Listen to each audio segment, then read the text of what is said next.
ইবনে হিব্বান আর মুস্তাদরাকে হাকামের এক বর্ণনা, মুসা আলাইহিস সালাম আল্লাহকে প্রশ্ন করলেন, ইয়া আল্লাহ আল্লিমনি কালিমাতান আযকুরু বিহা ওয়া আদউ বিহা। আল্লাহ, আপনি আমারে একটা কালিমা শিখান, একটা জিকির শিখান, যে জিকিরটা দিয়ে শুধু আমি আপনার জিকির করব, এই জিকির কেউ জানবে না, শুধু জানবো আমি আর আপনি। সুবহানাল্লাহ পড়েন। আল্লাহ বললেন, ইয়া মুসা ইকরা লা ইলাহা ইল্লাল্লাহ। মুসা তুমি পড়ো লা ইলাহা। মুসা আলাইহিস সালাম বললেন, আল্লাহ বলছি এমন জিকির যেটা আমি আর আপনি ছাড়া কেউ জানবে না। লা ইলাহা এটা তো জাতীয় জিকির, এটা তো ইন্টারন্যাশনাল জিকির, এটা তো সবাই জানে। আমি তো চেয়েছিলাম এক্সক্লুসিভ একটা। আল্লাহ বললেন, মুসা লা ইলাহা ইল্লাল্লাহর চেয়ে শ্রেষ্ঠ জিকির আমার কাছে নাই।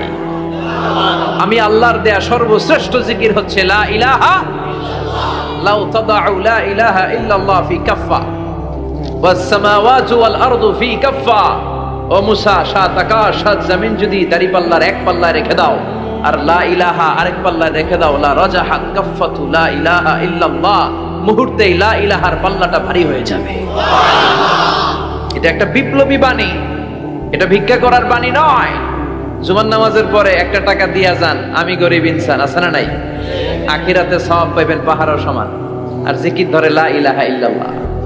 অনেকে মনে করে এটা ভিক্ষা করার জিকির, কপাল পোড়া। আমরা ভিক্ষার সাথে এটাকে জুড়ে দিয়েছি। এটা একটা বিপ্লবী বাণী।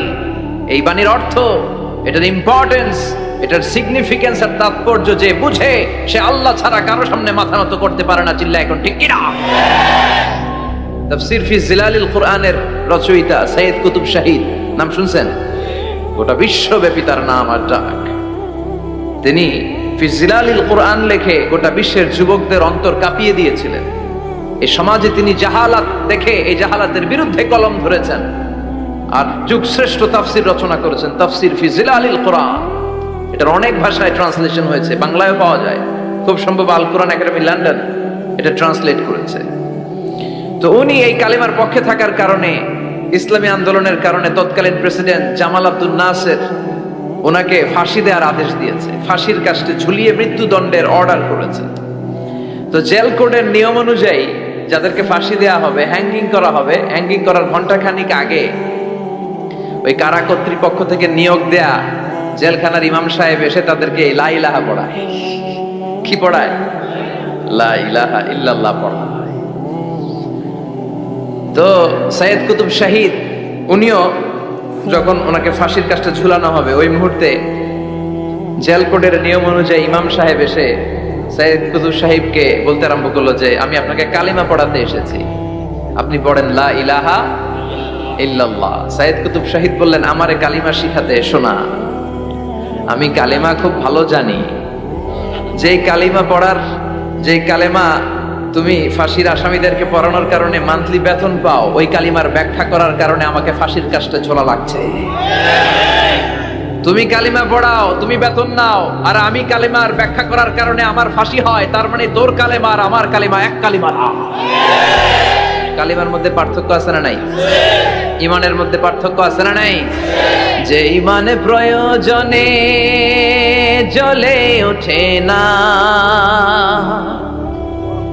যে ইমান সত্য ন্যায়ের কথা বলে না, যে ইমানে প্রয়োজনে জ্বলে ওঠে না, যে ইমান সত্য ন্যায়ের কথা বলে না, যে নাই, যে ইমান অন্তরে নাই, মুখে শুধু ফাঁকা বলি, কি করে তারে বলো ইমানে বলি, কি করে তারে বলো ইমানে বলি, কি করে তারে বলো ইমানে বলি। ঠিক না? যে ইমান দিন কায়েমের আন্দোলনের ধার ধারে না, যে ইমান লেবাসধারী কোরআন হাদিস তাও পড়ে না, যে ইমান খাজার নামে মাজার গড়ে ফুলুস কামায়, যে ইমান শিরকিয়াতের আমল করে ভীত না হয়, যে ইমান ইমানে ভুলে নাস্তিকতার মঞ্চে ওঠে, যে ইমান বাতিল মতের দোসরে হয়ে ফায়দা লুটে, যে ইমান শুধুই কেবল খায় দায় আনন্দ করে, যে ইমান দেখে না যে আরাকানে ভাইরা মরে, যে ইমান ময়দানে নাই, যেই মানে বাস্তবে নাই, মুখে শুধু ফাঁকা বলি, কি করে তারে বলো ইমানে বলি, কি করে তারে বলো ইমানে বলি, কি করে তারে বলো ইমানে বলি। চিল্লায় বলেন ঠিক কিনা? ইমানে ইমানে পার্থক্য আছে, কালেমায় কালেমায় পার্থক্য আছে। ওই কারা কর্তৃপক্ষের নিয়োগ করা ইমাম সাহেবের লা ইলাহা ইল্লাল্লাহ আর তাফসীর ফি জিলালিল কোরআনের রচয়িতা সৈয়দ কুতুব শহীদের লা ইলাহা এক কালিমা নয়, এক লা ইলাহা নয়। চিল্লায় কোন ঠিক কিনা? পার্থক্য আছে, আলাদা। এজন্য আসল লা ইলাহার অনুসারী হতে হবে। লা ইলাহার ধারক এবং বাহকরা হচ্ছে সত্য এবং ন্যায়ের পক্ষে। যত বিপদ আসে, যত আপদ আসে, যত ঝুঁকি আসে, পাহাড় সম ঝুঁকিকে ডিঙ্গিয়ে তারা লা ইলাহার কালেমার পতাকাকে উড়িয়ে দেয়। চিল্লায় বলেন ঠিক কিনা? এজন্য ইমানে ইমানে পার্থক্য আছে। আমরা যেন আসল ইমানদার হতে পারি, আল্লাহ তৌফিক দাও। আরো জোরে পড়েন আমিন। আমরা সব সময় যেন আল্লাহর জিকির দিয়ে হৃদয়টাকে সিক্ত রাখতে পারি, তুমি তৌফিক দাও। বিষ্ণু বলেছেন লা ইয়াজালু লিসানুকা রাতবান মিন যিকরিল্লাহ, তোমার জিহ্বাটা যেন আল্লাহর জিকিরে সব সময় ভিজা থাকে। কি থাকে? সব সময় যেন পড়ি সুবহানাল্লাহ, আলহামদুলিল্লাহ, লা ইলাহা ইল্লাল্লাহ। সব সময় যেন আমরা পড়ি আল্লাহু আকবার। বিষ্ণু বললেন আহাব্বুল কালাম ইলাল্লাহি আরবা। খেয়াল রাখবেন, আল্লাহর কাছে সবচেয়ে প্রিয় কথা চারটা। কয়টা? আহাব্বুল কালামি ইলাল্লাহি আরবা। আল্লাহর কাছে সবচাইতে প্রিয় কালাম হচ্ছে চারটা। লা ইয়াদুররুকা বিআইয়িহিন্না বাদাতা। এই চারটার কোনটা দিয়ে শুরু করবে এটা তোমার ব্যাপার, আগে পরে করলেও কোনো সমস্যা নাই। চারটার একটা হচ্ছে সুবহানাল্লাহ, আরেকটা হচ্ছে আলহামদুলিল্লাহ, আরেকটা হচ্ছে লা ইলাহা ইল্লাল্লাহ, আরেকটা হচ্ছে আল্লাহু আকবার। যেন সব সময় আল্লাহর জিকির করতে রাজি আছেন তো? আল্লাহরে ডাকতে রাজি আছেন? ফাযকুরুনি ওয়াশকুরুলি। আল্লাহ বলেন যদি আমার জিকির করো আমিও তোমাদের জিকির করি, যদি আমার স্মরণ করো আমিও তোমাদের স্মরণ করি। আবার বিশ্বনবী বললেন, আল্লাহ ঘোষণা দেন ফাইন যাকারানি ফি নাফসি যাকারতুহু ফি নাফসি। আমার বান্দা যদি একা একা আমার জিকির করে আমিও আমার বান্দাকে একা একা স্মরণ করি। ওয়া ইন যাকারানি ফি মালাইন যাকারতুহু ফি মালাইন খায়রিম মিনহু। আর মহা সম্মেলনে যদি বান্দা আমারে স্মরণ করে আমি এর চাইতে শ্রেষ্ঠ মহা সম্মেলন ফেরেশতাদেরকে নিয়ে আমার বান্দাকে স্মরণ করি। ওয়া ইন তাকাররাবা ইলাইয়া শিবরান তাকাররাবতু ইলাইহি দিরাআন। আমার বান্দা যদি আমার দিকে এক বিঘত আসতে চায় আমি আমার বান্দার দিকে এক হাত এগিয়ে যাই। আমার বান্দা যদি আমার দিকে এক হাত আসতে চায় আমি আমার বান্দার দিকে দুই হাত চলে যাই। ওয়া ইন আতানি ইয়ামশি আতাইতুহু হারওয়ালা। আর আমার বান্দা যদি আমার কাছে হেঁটে হেঁটে আসতে চায় আমি আমার গোলামের দিকে দৌড়ে দৌড়ে যাই। ওই আল্লাহরে ভুলে গিয়ে আমরা মাজারে যে সেজদা দেই, কপাল পোড়া। আছে না নাই? দোদেল বান্দা কালমা চোর, না পায় শ্মশান না পায় ঘোর, দিন থাকিতে আয়রে পথে ছাইড়া দে ভণ্ডামি ভণ্ডামি ভণ্ডামি ভণ্ডামি, ছাইড়া দে ভণ্ডামি। ঠিক কি না? ভণ্ডামির সাথে আমাদের সম্পর্ক আছে? মাজার পূজার সাথে ইসলামের কোনো সম্পর্ক আছে? নামাজ কালাম পড়ে না ইবলিশ শয়তানের নানা। আছে না নাই? এলাকায় মনে হয় নাই, অনেক জায়গায় আছে দেখবেন লাল সালু দিয়া উঁচু করা। সাইয়েদনা আলীকে মদিনায় বিশ্বনবী পাঠালেন আর বললেন যত উঁচু মাজার দেখো ভেঙে মাটির সাথে গুড়িয়ে দাও। কবরস্থান উঁচু হবে না, কবর হবে সমান। এটাকে সেফটি দেওয়ার জন্য, সিকিউরিটি দেওয়ার জন্য আপনি চারদিকে সিম্পল বেড়া বা দেয়াল দিতে পারেন যাতে গরু ছাগল যে এই কবরের অসম্মান না করে। আমরা আশরাফুল মাখলুকাত, আমরা বেঁচে থাকলেও যেমনি সম্মান আছে আমাদের, মরে গেলেও সম্মান আছে না নাই? আল্লাহ বললেন ওয়ালাকাদ কাররামনা বানি আদম। আমি বনি আদমের সম্মান বাড়িয়ে দিয়েছি। জীবিত অবস্থায় যেমনি সম্মান, মরে গেলেও সম্মান। ঠিক কি না? বিশ্বনবী দেখলেন একটা লাশ যাচ্ছে, লাশ দেখে নবী দাঁড়িয়ে গেলেন। সাহাবারা বললেন ইয়া রাসূলুল্লাহ ইন্নাহু ইয়াহুদি, এটা ইহুদির লাশ। দাঁড়ালেন কেন? বসেন। বিশ্বনবী বললেন আওয়ালাইসাত নাফসান, এটা কি মানুষ না? এটা হোক না ইহুদি, হোক খ্রিস্টান, হোক নাস্তিক, এটা তো মানুষ। আমি তো মানুষকে সম্মান দিয়েছি। I have dignified the status of the sons of Adam. আমি বনি আদমের সম্মানকে বাড়িয়ে দিয়েছি। সবার উপরে মানুষ সত্য, তাহার উপরে নাই। এজন্য কবরকে সিকিউরিটি দিতে হবে, কিন্তু গম্বুজ বানানো যাবে, লাল সালু দেয়া যাবে, মাজারে আগরবাতি দেয়া যাবে, মোমবাতি, মশারি, অনেক মাজারের উপরে লম্বা মশারি টাঙানো আছে না নাই? ওর বাবারে মশাই কামড়ায়, কত বড় ডাকাত। তো মশাই যদি নিচ থেকে তাড়াইতে না পারে, ও তোমারে কি করবে? কথা বলেন। মশা তাড়াতে পারে না নিজের গা থেকে, তোমারে কি বাঁচাবে? দেখবেন যে লোকটা মাজারে মশারি দেয়, ওর বাবার ডেঙ্গু জ্বর, ওর বাপেরে মশাই খায়, ওর মারে মশাই খায়। গোটা বিশ্বের সবগুলো আল্লাহর ওলি যদি একটা গ্লাসের পানিতে ফু দেয়, আর আপনার মা যদি আপনার মাথার মধ্যে হাত বুলিয়ে দেয়, আপনার মা যদি আপনার বুকে একটা ফু দিয়ে দেয়, সব পীর সাহেব একদিকে, মায়ের দোয়া আরেকদিকে, মায়ের দোয়া মুহূর্তে আবার আল্লাহর আরশে পৌঁছে যাবে। এজন্য বিশ্বনবী বলতেন সালাসু দাওয়াতিন মুস্তাজাবা, তিনটা দোয়া আল্লাহ কবুল ফিরিয়ে দেন না। এক নম্বরে হচ্ছে দাওয়াতুল মুসাফির, সফর অবস্থায় দোয়া করলে কবুল করে কে? দুই নম্বরে দাওয়াতুল মাজলুম, অত্যাচারিত ব্যক্তির দোয়া কবুল করে কে? তিন নম্বরে দাওয়াতুল ওয়ালিদাইনি লিওয়ালাদিহি, মা বাবা যখন হাত তুলে ছেলে মেয়েদের জন্য আল্লাহর কাছে দোয়া করে, ওই দোয়াটাও কবুল করে কে? মাজারে মশারি দিবেন, লাল শালু দিবেন, আগরবাতি, মোমবাতি, কোন মানত? মাজারে মানত করা যায় না। ইন্নী নাযারতু লিররহমানি সাওমা, মানত করতে হয় রহমানের নামে, মানত হবে একজনের নামে। চিল্লায় বলেন তিনি কে? এজন্য মাজারে কিছু দেয়া যাবে না।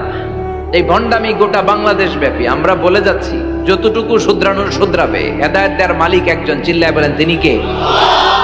অনেক পীর আছে এরকম ভণ্ড পীর, সারা বছরে নাকি একবারও গোসল করে না, 365 দিনে ওর গোসলের রুটিন একদিন, আর ওই একদিনের গোসলের পানি মুরিদরা সব খাইয়া শেষ করে ফেলায়।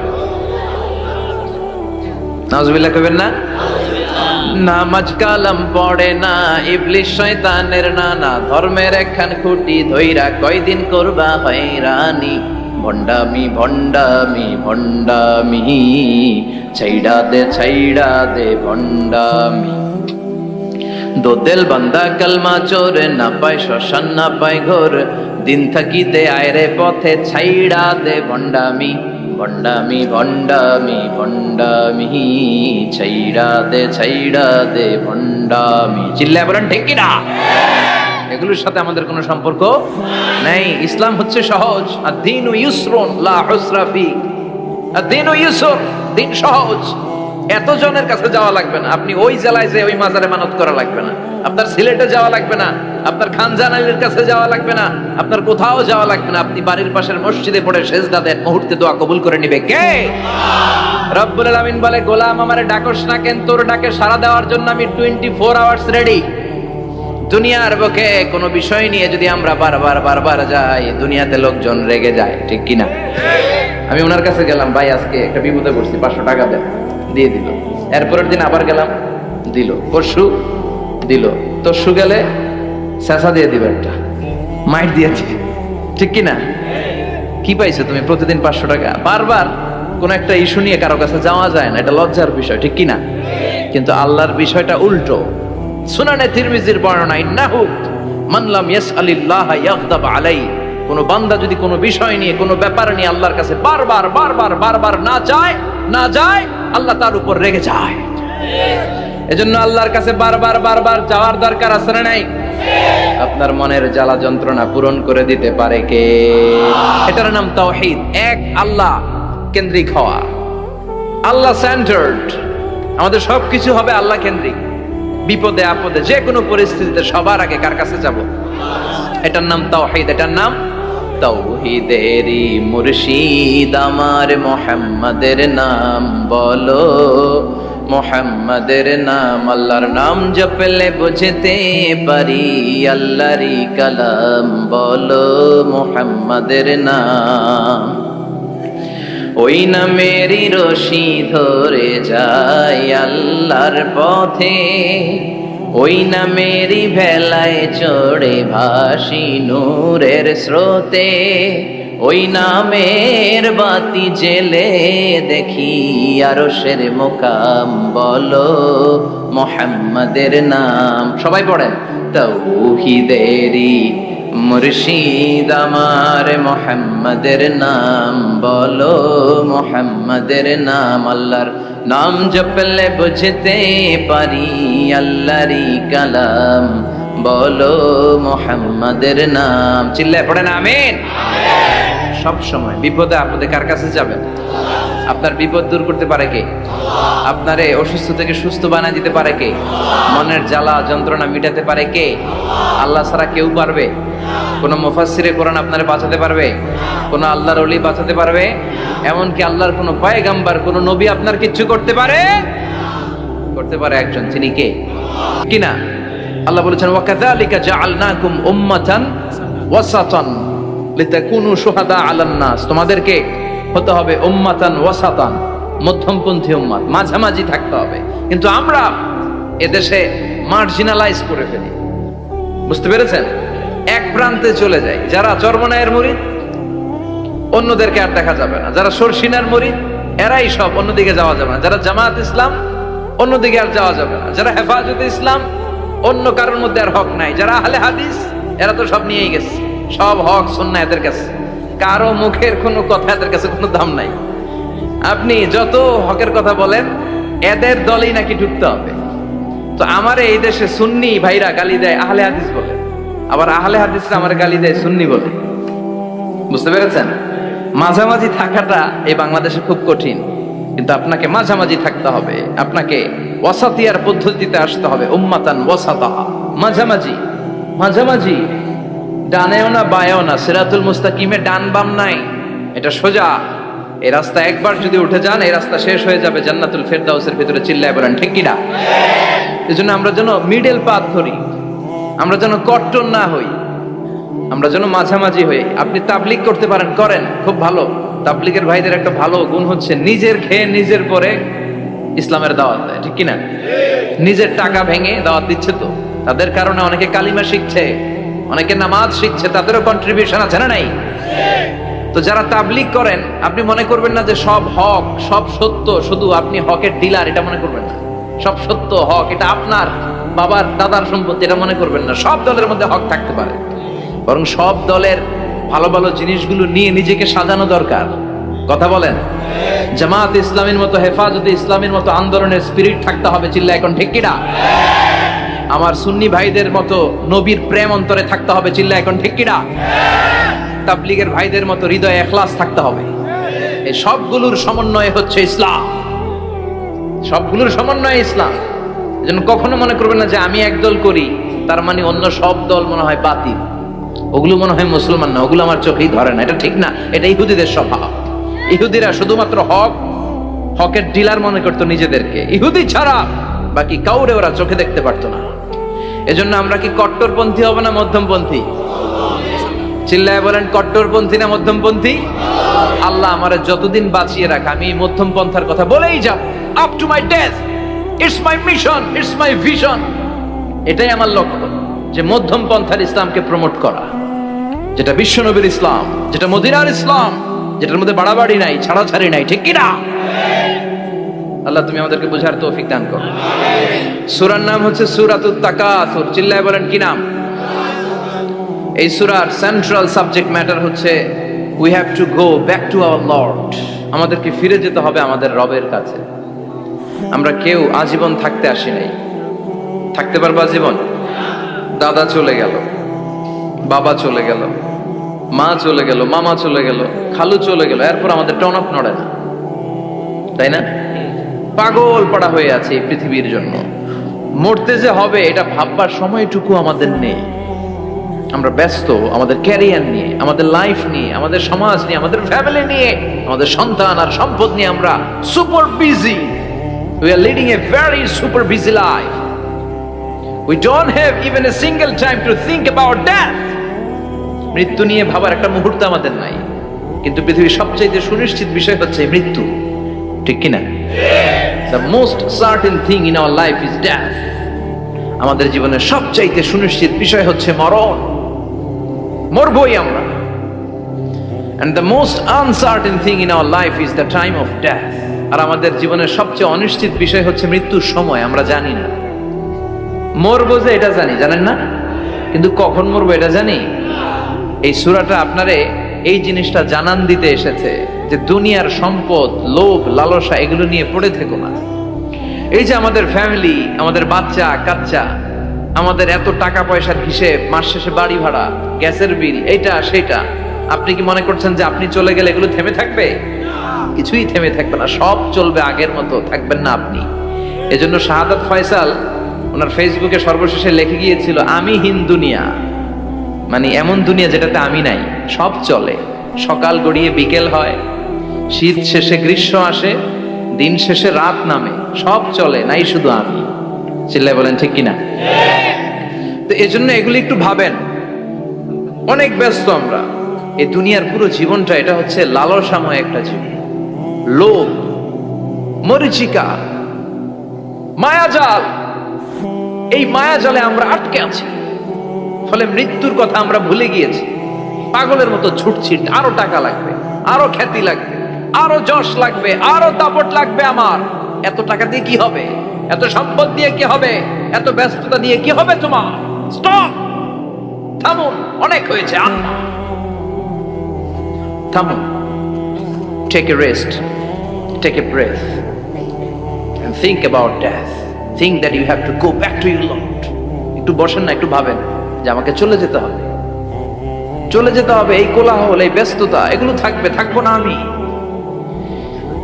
সাইয়েদনা ওমর ফারুক বলেছেন, মুতু ক্বাবলা আন তামুতু, মরার আগে একবার মরো। হাসিবু ক্বাবলা আন তুহাসাবু আলাইকুম, তোমার হিসাব নেওয়ার আগে তুমি একবার নিজের হিসাবটা করো না। কাগজ বের করে একটু লিখো না, কি কি ভালো কাজ করছিলা, যেগুলো দিয়ে নাজাতের ওয়াসিলা হতে পারে, 1 2 3, আর কি কি আকাম কুকাম করছো দেখো না, লিখে দেখো তোমার অবস্থাটা কি। মরার আগে একবার মরো। মরার আগে খাটের মধ্যে শুয়ে শটান করে চোখ বন্ধ করে একবার মরার ভান করে দেখেন কেমন লাগে। চোখটা বন্ধ করেন আর ভাবেন আপনি নাই, কি কি হতে পারে ভাবেন। আপনার ছেলে মেয়েরা কান্না জুড়ে দিবে, আপনার প্রাণের স্ত্রী বিলাপ শুরু করে দিবে, বন্ধু বান্ধবের চিৎকার আর মাতম, স্থানীয় এলাকার মসজিদে ঘোষণা, অমুক এলাকার নিবাসী অমুক ভাই, অমুকের ছেলে অমুক দুনিয়ায় নাই। সব আত্মীয়রা চলে আসবে, ফেসবুকে স্ট্যাটাস দেয়া হবে, সবাই সবাইকে জানাবে বিকাল 4টায় অমুক হাই স্কুল ময়দানে আপনার জানাজা। ছুটে আসবে, সবাই ছুটে আসবে আপনাকে শেষ বিদায় দিতে, গুড বাই জানানোর জন্য, আল ওয়াদা, বিদায় জানাতে আসবে সবাই। 4 তাকবীর দিয়ে আপনার জানাজা হবে, অশ্রুসিক্ত জানাজায় আপনার বিদায় হবে। কাঠের খাটিয়ার মধ্যে করে কাঁধে তুলে আপনারে কবরে নেওয়া হবে, আগে থেকে খুঁড়ে রাখা কবরটার মধ্যে আপনারে বিছিয়ে দেয়া হবে, বাঁশের কচি দিয়ে তার উপরে মাটির চাপা দিয়ে সব চলে যাবে। ভাবেন না একবার চোখ বন্ধ করে, this is the circle of life, this is the nature of life. এটা সবার হবে, আমার হবে, আপনার হবে। এত মায়া, এত ভালোবাসা কই যাবে? কেউ থাকবে না, সবাই আপনার অন্ধকার কবরে রেখে দিয়ে চলে আসবে। উপরে বাঁশের কঞ্চি, তার উপরে মাটির চাপা, অন্ধকার আর অন্ধকার। এই অন্ধকার যেন শেষ হতে চায় না, শুধুই অন্ধকার, ঠিক কিনা? এজন্য আমাদের চলে যেতে হবে। দাদা গেল, চাচা গেল, মামা গেল, আমাদেরকেও যেতে হবে, জোরে কোন ঠিক কিনা? একদিন মাটির ভেতরে হবে ঘরে মন আমার, কেন বান্ধ দালান ঘর, প্রাণ পাখি উড়ে যাবে পিঞ্জর ছেড়ে,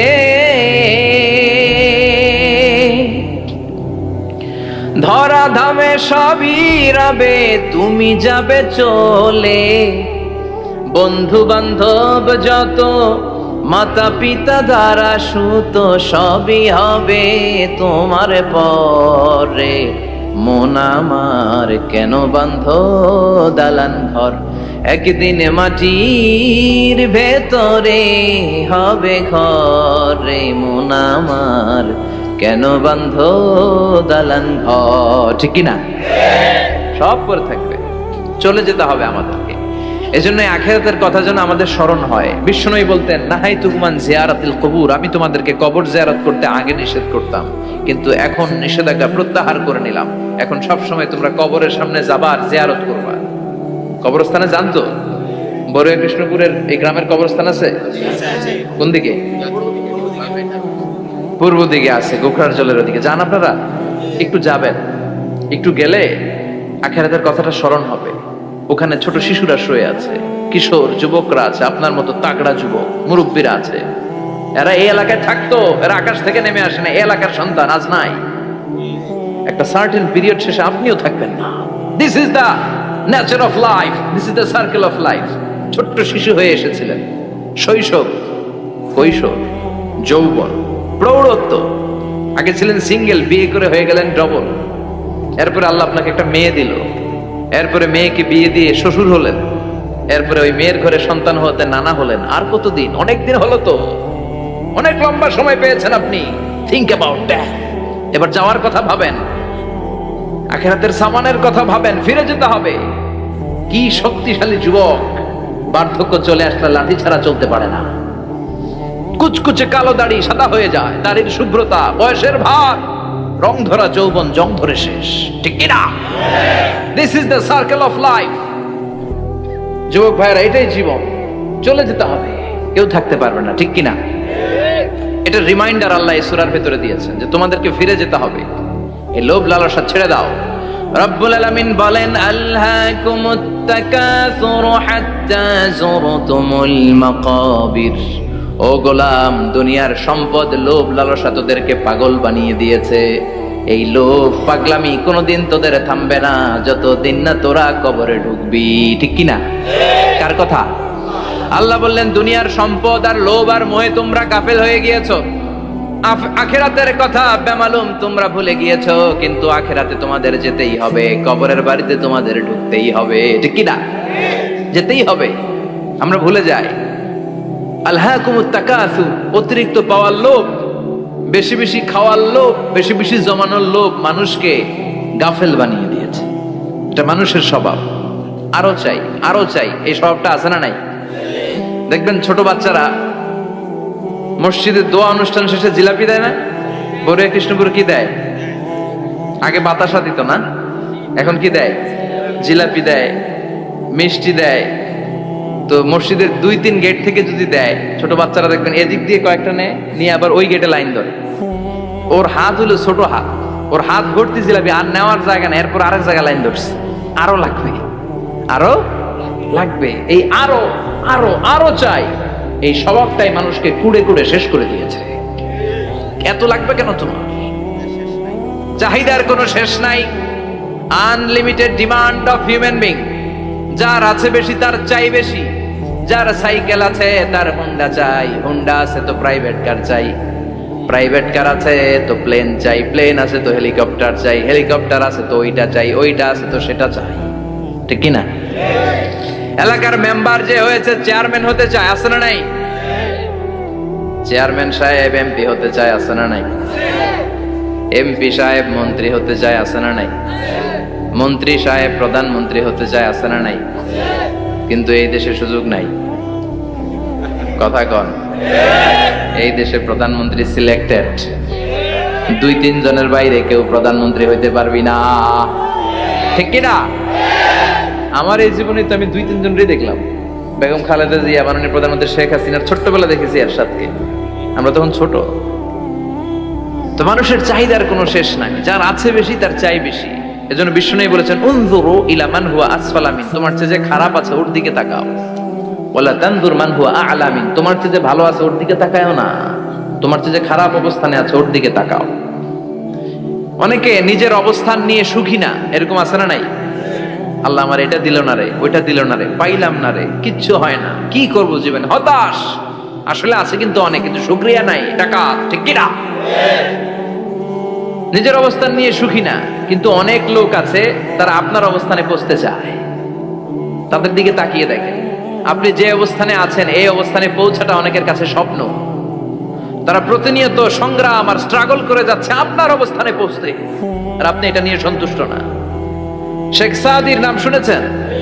বালাগাল উলা কাশাফাত দুজা, এই কবিতাটার রচয়িতা ইরানের বিখ্যাত এক কবি। উনি একবার আর্থিক সমস্যার মধ্যে দিয়ে সময় কাটাচ্ছেন, টাকা নাই, পয়সা নাই, পায়ে দেওয়ার মতো জুতা নাই। উনি খুব দুঃখ পেলেন, হায় রে, আমি ইরানের এত বড় কবি, আমার পায়ে দেওয়ার মতো জুতা নাই। দুঃখ ভরা মন নিয়ে রাস্তায় হাঁটতে বেরোলেন। হাঁটতে হাঁটতে হঠাৎ দেখলেন একটা লোক শুয়ে শুয়ে কাঁদছে, ওই লোকটার 2টা পাই নাই। পাই নাই। উনি সেজদায় পড়ে গেলেন, আল্লাহর কাছে ক্ষমা চাইলেন, আল্লাহ অনেক দিয়েছো, শুকর আলহামদুলিল্লাহ। এজন্য যেই পরিস্থিতিতেই থাকি না কেন আমরা কি পড়বো? জোরে বলেন কি পড়বো? এজন্য আল কানাতু মিনাল ইসলাম, অল্পে তুষ্ট থাকার নাম হলো ইসলাম। সম্পদ লাগবে কিন্তু সম্পদের পাহাড় লাগবে না, ঠিক কি না? অল্প খান, অল্প পড়েন, অল্প জামান, অল্পের ভেতরে বরকত ঢুকাইয়া দিছে কে? দেখবেন যাদের সম্পদ অল্প তারা সুখী বেশি। জরিপে এটা দেখা গিয়েছে, অনেক সার্ভেতে এটা এসেছে, যারা সম্পদশালী এরা দুঃখী বেশি, এদের দুঃখ বেশি, টেনশন বেশি। খুব স্বাভাবিক, টাকা যার বেশি রোগ তার বেশি, টাকা যার বেশি টেনশন তার বেশি, টাকা যার বেশি ঘরে শান্তি তার কম। আছে না নাই? ঘরের ভেতরে অশান্তি, ছেলে কথা শোনে না, ছেলে টানে গাঞ্জা, মেয়ে করে পরকিয়া। আছে না নাই? স্ত্রী কথা শুনে না, ভালোবাসা নাই, ঘরটা জাহান্নামের টুকরা। রোগ বালাই, এক একটা হসপিটাল বিল পরিশোধ করতে মাসে 5 লাখ 10 লাখ। আছে না নাই? কিছু খেতে পারে না, ডাক্তার একেবারে ডায়েট মেনু বেঁধে দিয়েছে। ডায়েট, ভেরি ডায়েট মেনু, এটা এটা এটা এটা কিছুই খাবেন না, শুধু গরু খাবেন না, খাসি খাবেন না, চিংড়ি খাবেন না, খালি ঘাস খাবেন। ইচ্ছে মতো ঘাস খাবেন, মানে ঘাস জাতীয় যত আইটেম আছে সব খাবেন। শাক খাবেন, সবজি খাবেন, সালাদ খাবেন। গরু, চিংড়ি, মুরগি, গোশত, ইলিশ কিছু খেতে পারে না। তাহলে রোগ বেশি, খাওয়ার মজা নাই, ঘরে সাংসারিক শান্তি নাই, খালি ব্যারাম আর ব্যারাম, ঠিক কিনা? কিন্তু সম্পদের পাহাড় ঘটেছে। আর অল্প যারা খায়, অল্প পড়ে, রিক্সাওয়ালা, কুলিওয়ালা, অল্প বেতনের চাকরি, কিন্তু হক হালালি মেনে চলে, দেখবেন শান্তি আছে অনেক। হ্যাঁ, বাসা ভাড়া দেয়, ফ্যামিলি চালায়, বাচ্চাদের স্কুল বিল, এরপরও মাস শেষে 1-2 হাজার টাকা হাতে থেকে যায়। আর ওর প্রতি মাসে 10 কোটি টাকা ইনকাম, তারপরও ব্যাংকের ঋণ আছে না নাই? সুখ কারে বলে? কিভাবে আপনি সুখকে ডিফাইন করবেন? সুখ তো টাকায় কিনা যায় না, শান্তি টাকা দিয়ে হয় না, শান্তি দেওয়ার মালিক কে? শান্তি আছে অল্প খেয়ে শুকর করার মধ্যে, শান্তি আছে আলহামদুলিল্লাহর মধ্যে। চিল্লায় বলেন ঠিক কিনা? এজন্য অল্প খাবো, অল্প পড়বো, অল্প জামাবো, অল্পের ভেতরে বরকত দিয়েছে কে? দেখেন ধনী ভাইরা খেতে পারে না, কিন্তু রিকশালার কি সমস্যা হয়? রিকশালারা সব খেতে পারে। কুলিওয়ালা, দিনমজুর, এরা একেবারে স্লিম সুঠাম দেহি, মেদহীন পেট, পেটে কোনো মেদ নাই, ভুড়ি নাই। আর কুটিপতিদের মেদ আছে না নাই? এত বড় বড় পেট, ঠিক কিনা? আমাদেরও পেট আছে, তবে হালাল পেট, এটা হারাম টাকা দিয়ে এই ভুড়ি বানাই নাই আমরা। চিল্লে বলেন ঠিক কিনা? রিকশাওয়ালা, কুলিওয়ালা নিজেও নামাজ পড়ে, বউও নামাজ পড়ে, বাচ্চাটাও নামাজ পড়ে, রিকশা চালায় আর জিকির করে লা ইলাহা ইল্লাল্লাহ, লা ইলাহা ইল্লাল্লাহ মুহাম্মাদুর রাসূলুল্লাহ সাল্লাল্লাহু। সুখ আর শান্তি, তাদের ঘরে সুখ। ধনী, কোটিপতি, ভিআইপি, সিআইপিস, এদের রাতে ঘুম নাই। 1 ঘন্টা ঘুমানোর জন্য 4টা ট্যাবলেট খাওয়া লাগে, এরকম আছে না নাই? কিন্তু ঘুমের জন্য যে ট্যাবলেট খাওয়া লাগে রিকশাওয়ালা এটা জানেই না। ওর যেখানে রাইত ওইখানেই, ওর মাথা বিছনায় লাগতে দেরি, ওর ঘুম আসতে দেরি হয়। ওর ঘুমে নাকের ডাকের আওয়াজে ট্রাকের ইঞ্জিনও ফেল। সুবহানাল্লাহ পড়েন। এজন্য অনেক বেশি সম্পদের পাহাড় করা লাগবে, এই চিন্তা যেন আমাদের মাথায় না আসে। চিল্লায় বলেন ঠিক কিনা? এজন্য রব্বুল আলামিন বলেন আল্লাকুমুত তাকাসুর হাত্তা যুরতুমুল মাকাবির। বেশি বেশি সম্পদ উপার্জনের আকাঙ্ক্ষা তোমাদেরকে আখিরাত থেকে গাফেল বানিয়েছে। এই গাফলতি কশিন কালেও তোমাদের কমবে না যতক্ষণ না তোমরা কবরে ঢুকবা। হাত্তা যুরতুমুল মাকাবির, মাকবারাতুনের প্লুরাল মাকাবির, যতক্ষণ না কবরে না ঢুকবা, কবরস্থান তোমার আবাসস্থল না হবে, ততক্ষণ পর্যন্ত এই চাই চাই মানসিকতা কমবে। মানুষের স্বভাব হলো আরো চাই, আরো চাই, আরো চাই করে। ফকিরেরা কারা? আল্লাহ গালি দিয়ে বললেন তোরা সব ফকিরনি। তোরা কি? ইয়া আইয়ুহান নাসু আনতুমুল ফুকারাউ ইলাল্লাহ ওয়াল্লাহু হুয়াল গনিয়ুল হামিদ। সুবহানাল্লাহ পড়েন। আল্লাহ ডেকে বললেন গোলাম আনতুমুল ফুকারা ইলাল্লাহ, তোমরা সবাই ফকির, ধনী হলো একজন, তিনি কে? আল্লাহ শুধু ধনী। আর মানুষের স্বভাব হচ্ছে আরো চাই, আরো চাই। ওর 2 তলা বিল্ডিং, আমার 3 তলা লাগবে। ওর 2টা গাড়ি আছে, আমার 3টা লাগবে। আছে না নাই? বিশ্বনবী বললেন কিয়ামতের আগ দিয়ে মানুষের মধ্যে আকাঙ্ক্ষায় প্রতিযোগিতা বেড়ে যাবে। প্রতিযোগিতামূলক টেন্ডেন্সি। কার চেয়ে কে বড় হতে পারে, কার চেয়ে কে বেশি টাকার পাহাড় বানাতে পারে, আছে না নাই? বিশ্বনবী বললেন ওয়া আনতারাল হুফাতাল উরাতাল আলাতা রিয়া আশ-শাইয়াতা তাওয়ালুনা ফিল বুনিয়ান। কিয়ামতের আগে এমন কিছু লোক যাদের গায়ে দেওয়ার মতো জামা ছিল না, পায়ে দেওয়ার মতো জুতা ছিল না, পেটে দেওয়ার মতো খাবার ছিল না, সমাজের কেউ তাদেরকে চিনত না, হঠাৎ করে এই লোকগুলো ধনী হয়ে যাবে। And they will start to construct, they will compete to construct high rises building in the cities. শহরে গ্রামে এরা বড় বড় বিল্ডিং বানানো শুরু করবে, সরকার কাছাকাছি চলে আসছে। এই যে বিল্ডিং বানানোর প্রতিযোগিতা, কুমিল্লা শহরে আজ থেকে 20-25 বছর আগে 5 তলা 6 তলা একটা বিল্ডিং ছিল না, এখন 10 তলা 20 তলা আছে না নাই? ঢাকায় আজ থেকে 20 বছর আগে 10 তলা বিল্ডিং খুঁজে পাইতেন আপনি? নাই। গোটা বিশ্বব্যাপী এখন টাওয়ার বানানোর প্রতিযোগিতা। বিশ্বনবী বললেন এদের কোনো টাকা ছিল না। পৃথিবীর সবচেয়ে বড় টাওয়ার এখন আরব দেশে, এদের কোনো টাকা ছিল না। আরব দেশের সৌদি আরব, কাতার, কুয়েত, বাহরাইন এখন স্বর্ণ আর তেলের খনি পেয়ে আল্লাহরে ভুলে যায়। এদের খাওয়ার মতো কিছু ছিল না। এদেরকে আমার দাদারে শুনতাম বলতো কাবলিওয়ালা বলতো। কি বলতো? এদেশে আসতো জায়নামাজ, তসবি ছড়া, খেজুর টেজুর বিক্রি করার জন্য। এরা জেলে পাড়ার লোক ছিল। আরব সাগরের তীরবর্তী এলাকার মানুষ, সাগরের মাছ মেরে এরা জীবন ধারণ করতো। আল্লাহ এদেরকে তেলের খনি দিলেন, গ্যাসের খনি দিলেন, এখন তারা বড় বড় টাওয়ার বানায়, আছে না নাই? বুর্জ আল খলিফা, কি উঁচা বিল্ডিং, 828 মিটার উঁচু। জেদ্দায় আছে 1000 মিটার উঁচু কিংডম টাওয়ার। তাইওয়ানে আছে তাইপেডাং টাওয়ার 101 তলা। মালয়েশিয়া আছে পেট্রোনাস টুইন টাওয়ার 88 তলা। চায়নাতে আছে সাংহাই টাওয়ার, একটার পর একটা টাওয়ার। প্রতি বছর অ্যানাউন্স করতেছে যে ওদেরটা আছে আমাদেরটা বড় বানা। কাতার কয় ওরা বানাইলে আমরা পারবো না কেন, আমরা বানাবো আরো বড়, আছে না নাই? শাগালাতকুমুত তাকাসুর, যে আরো লাগবে, আরো বড় হতে হবে, এই টেন্ডেন্সি মানুষকে আখিরাত থেকে একেবারে গাফেল বানিয়ে দিয়েছে। চিল্লায় বলেন ঠিক কিনা? টাকার পাহাড় বানাতে চায়, দরকার থাকলেও চায়, না দরকার থাকলেও চায়। বর্তমান পৃথিবীর সবচেয়ে ধনী লোকটার নাম জানেন কি নাম? হ্যাঁ, বিল গেটস। ওর যে কত টাকা ও নিজেও জানে না। ওর পকেট থেকে যদি $100 একটা বান্ডিল পড়ে যায়, এটা তুলতে ওর যত সময় লাগবে, ও না তুলে যদি হেঁটে, যে আইডিয়া নিয়ে হাঁটতেছিল ওইটা নিয়ে হাঁটে, ওদিকে আরো বেশি ইনকাম হয়ে যাবে। এত টাকা তার, এটা তোলার সময় তো তার নাই। ওয়ারেন বাফেট নাম শুনছেন? হাজার হাজার কোটি ডলারের মালিক। Prince Walid bin Talal, Saudi ধনকুবের নাম শুনেছেন? ওর একটা বিমান আছে, প্রাইভেট জেট প্লেন। এই বিমানটার 70% মেড অফ গোল্ড। বিমানের 70% স্বর্ণ দিয়ে বানানো। গত কয়েক বছর আগে আমি ব্রুনাই গিয়েছিলাম। ব্রুনাইয়ের সুলতানের নাম হাসান আল বালখিয়া।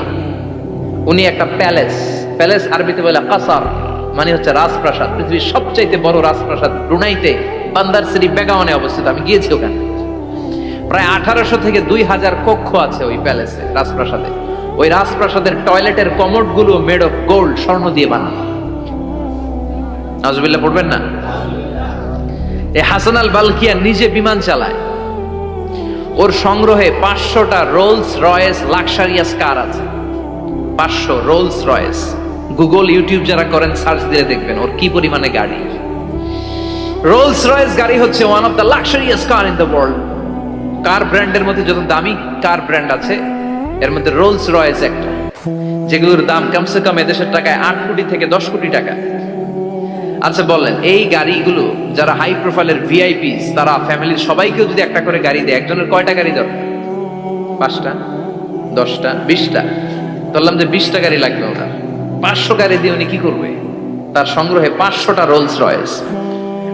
স্বর্ণেরও গাড়ি আছে, তার স্বর্ণের পালঙ্ক আছে, আমি দেখে এসেছি। পোরশে, ফারারে, লাম্বরগিনি, এই টাইপের যে ব্র্যান্ডগুলো আছে, অভাব নাই। তার মানে আছে, যার বেশি চায় তত বেশি। চিৎকার করে বলেন ঠিক কিনা? এজন্য আল্লাহ বললেন আলহাকুমুত তাকাসুরু হাত্তা যুরতুমুল মাকাবির। দুনিয়ার লোভ তোমাদেরকে আখিরাত থেকে গাফেল বানিয়ে দিয়েছে। দুনিয়ার লোভ লালসার মধ্যে পড়ে আখিরাতকে বেমালুম তোমরা ভুলে গিয়েছো। এই গাফলতি কোনোদিন কমবে না যতদিন না তোমরা কবরে ঢুকো। ঠিক কি না? সম্পদ উপার্জনে ইসলাম বাধা দেয় না, কিন্তু সম্পদ হৃদয়ে স্থান দেয়া যাবে না। সম্পদ উপার্জন করতে হবে, খরচ করে ফেলতে হবে। বেশি সম্পদশালী হতে হলে আল্লাহর সন্তুষ্টির জন্য জাকাত দিতে হবে। কে দিতে হবে? দে জাকাত, দে জাকাত, তোর দিল খুলবে পরে, আগে খোলো খাত। দে জাকাত, দে জাকাত, তোরা দে রে জাকাত। ঠিক কিনা? দিল পরে খুলবে, আগে হাত খোলেন। হাত খুললে দেখবেন দিলটারে খুলে দিয়েছে কে? সাইয়েদনা মুসা আলাইহিস সালামের জামানায় ওনার চাচাতো ভাই ছিল মিশরের সবচাইতে বড় ধনী, যাকাত দেয় নাই। তার কি করুণ পরিণতি হয়েছে কোরআনে আছে না নাই? এত সম্পদ ছিল, তার সম্পদগুলো সে সিন্ধুকে আটকে রাখতো। আর এই সিন্ধুকের চাবিগুলো আলগানোর জন্য, কাঁধে নেওয়ার জন্য 10 জন লোক লাগতো। সিন্ধুক কাঁধে নেওয়ার জন্য, সিন্ধুকের চাবি, চাবির গোছা কাঁধে নেওয়ার জন্য কয়জন? তাহলে কি পরিমাণ সম্পদ ছিল? সাইয়েদনা মুসা বললেন, সম্পদের মালিক তুই হস নাই, আল্লাহ বানাইছে। কারণ বলে, ইন্নামা উতিতুহু আলা ইলমিন ইনদি, আল্লাহ আমারে সম্পদ দেয় নাই, আমি আমার মেধা খাটিয়ে সম্পদ বানিয়েছি। যাকাত আমি দেব না। মুসা বললেন, তাহলে আযাবে পড়বি। কারণ কই পারলে আযাব আন, পারলে আযাব আনো। আল্লাহ বললেন, ফাখাসাফনা বিহি ওয়া বিদারহিল আরদ, ও মুসা নিরাপদ দূরত্বে চলে যাও, এখনই ভয়ঙ্কর ভূমিকম্প হবে, আযাব দেব। কারণ সহ কারণের সব সম্পদ আমি জমিনের ভেতরে ঢুকায়া দেব। আমি নিজে কারণের বাড়ি দেখে এসেছি। মিশরের রাজধানী কায়রো থেকে প্রায় 150 কিলো দূর একটা জেলা আছে, ফায়ুম জেলা। ওইখানে কারুনকে আল্লাহ তার সব সম্পত্তি সব মাটিতে দাবিয়ে দিয়েছেন। দাবাতে দাবাতে হাঁটু পর্যন্ত যখন কারুন জমিনে দেবে যায়, ভাবছে উঠে যাবে। কোমর পর্যন্ত যখন মাটির মধ্যে দেবে যায়, ভাবছে উঠতে পারবে। গলা পর্যন্ত যখন দেবে যায়, হাত তুইলা কয়, আমি ঈমান আনলাম। ও মুসা, সব সম্পদ তোর আর তোর আল্লাহর লইয়া যা, খালি আমারে বাঁচা, আমারে। সব গাদ্দারদের একই পরিণতি। ফেরাউনরেও যখন আল্লাহ লোহিত সাগরে পানি খাওয়াতে খাওয়াতে পেটটা এত বড়, হাত তুইলা কয়, আনা মিনাল মুসলিমিন, আমি মুসলমান, আমি ভালো মানুষ। আল্লাহর কোরআন সাক্ষী, সে বলেছে, আনা মিনাল বনি ইসরাইলরা যে আল্লাহরে মানে, আমিও তারে মানি, আমিও আল্লাহর দলের একনিষ্ঠ কর্মী। আর পানি খাইতে পারি না, আল্লাহ বাঁচাও। আল্লাহ কয়, আরো খা। শেষ, ফেরাউন শেষ, নমরুদ শেষ, কারুন শেষ। পুরো সম্পদ সহ আল্লাহ কারুনকে জামিনের ভেতরে দাবিয়ে দিলেন। এজন্য সম্পদ যাদের বেশি, যাকাত দেওয়ার দরকার আছে না নাই? দারিদ্রতা বিমোচনের জন্য যাকাত দিবেন। যাকাতের শাড়ি লুঙ্গি এইভাবে না, অনেকে কিন্তু দেয় যাকাতের শাড়ি, যাকাতের লুঙ্গি, যাকাতের গামছা, এরকম ডাকাইত আছে না নাই? বাংলাদেশে এমনও হয়েছে, যাকাতের শাড়ি দিবে বলে সে পত্রিকায় নিউজ করেছে, আর ওই শাড়ি আনার জন্য শাড়ি দিবে 5,000, মানুষ এসেছে 5 লক্ষ। পদপৃষ্ঠ হয়ে 11 জন নারী এক জায়গায় মারা গিয়েছে। কিয়ামতের দিন আল্লাহ বিচারের কাঠগড়ায় এই বিজনেস ম্যাগনেটকে দাঁড়িয়ে সেদিন জিজ্ঞাসা করবে যে, কেন তুই এদেরকে কষ্ট দিয়েছিলি? চিল্লা এখন ঠিক কিনা? এদের মৃত্যুর দায়ভার এই শিল্পপতি এড়াতে পারবে না। যাকাতের শাড়ি, যাকাতের লুঙ্গি বিতরণের জন্য আল্লাহ তোমারে ধনী বানায় নাই। ধনীদের দায়িত্ব হলো গরিবের হাতে সম্পদ পৌঁছে দেয়া। ওয়া ফি আমওয়ালিহিম হাক্কুন লিসাইলি ওয়াল মাহরুম। গরিব আমার কাছ থেকে সম্পদ আর যাকাত নিয়ে সে আমার প্রতি করুণা করেছে। আমি যাকাত দেই বলে আমি কোনো দয়া দেখাই নাই। কথা বুঝতে পেরেছেন? আইডিয়াটা ক্লিয়ার করে নেন। যাকাত দেয়া আমার জন্য কি? কথা বলেন, ফরজ। আর যে যাকাত নেয় তার জন্য যাকাত খাওয়া কি ফরজ? আমি গরিব মানুষ, আমি যাকাত খাবো না, না খাইয়া থাকুম, রোজা রাখুন। কথা কন।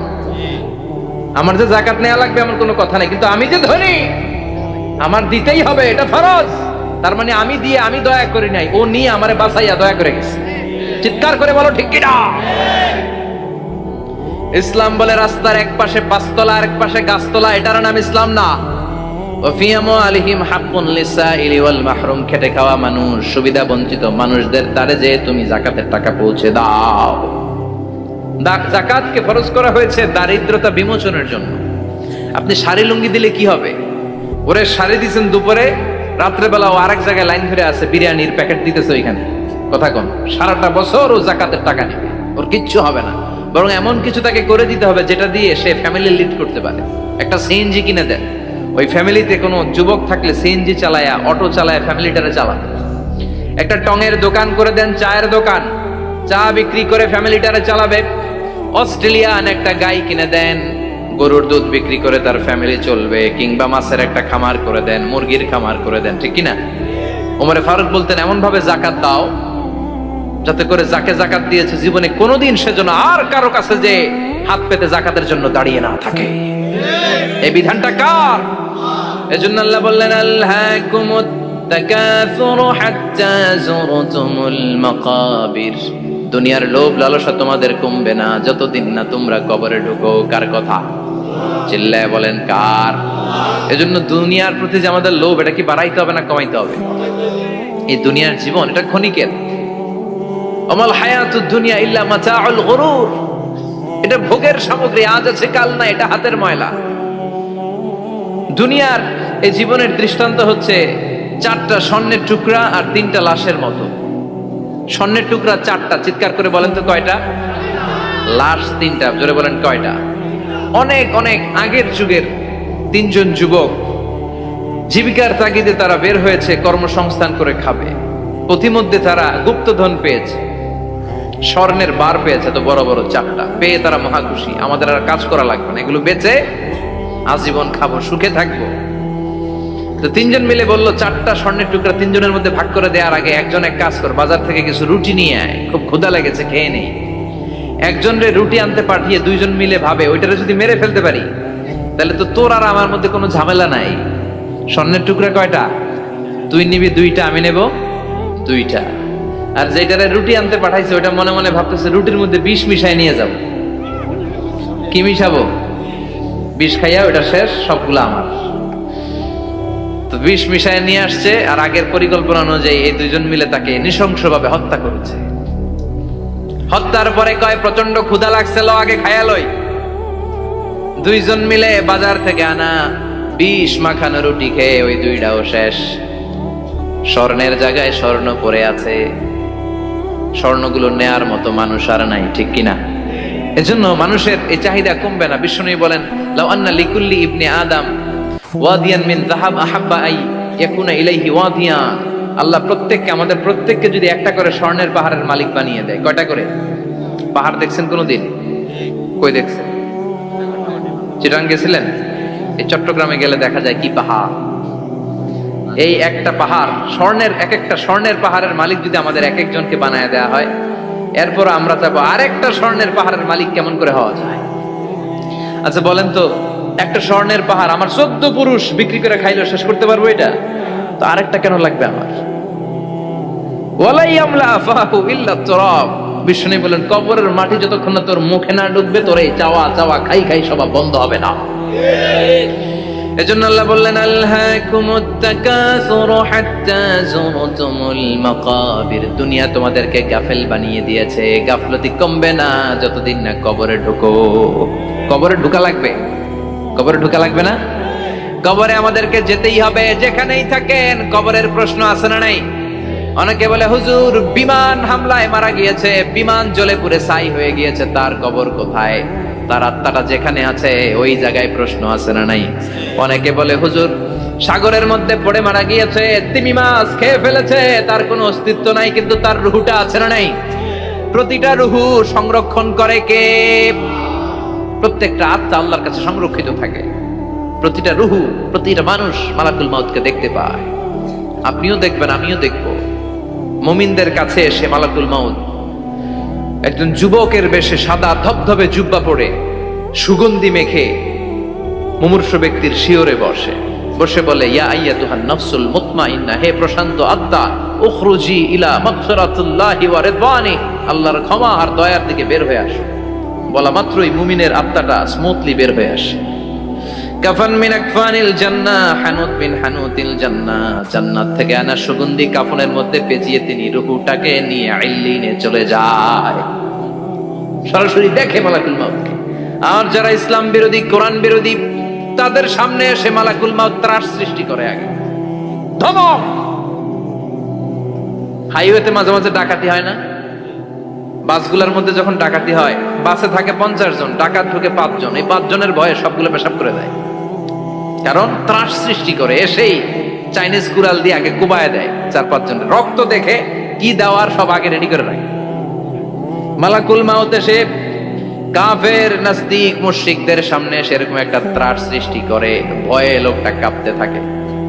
ওর কাছে ভদ্র ভাষায় কথা বলে না, সুন্দর জামা পরে আসে না, কালো কুচকুচে চেহারা, ভয়ঙ্কর একটা রূপ নিয়ে, আকৃতি নিয়ে ইসলাম বিরোধীদের মাথার সামনে আসে, দুর্গন্ধযুক্ত চেহারার দেহ নিয়ে ধমক দিয়ে বলে, ও পাপাত্তা, ইয়া আইয়াতুহান নাফসুল খাবিসা উখরুজি ইলা গাদাবিল্লাহ,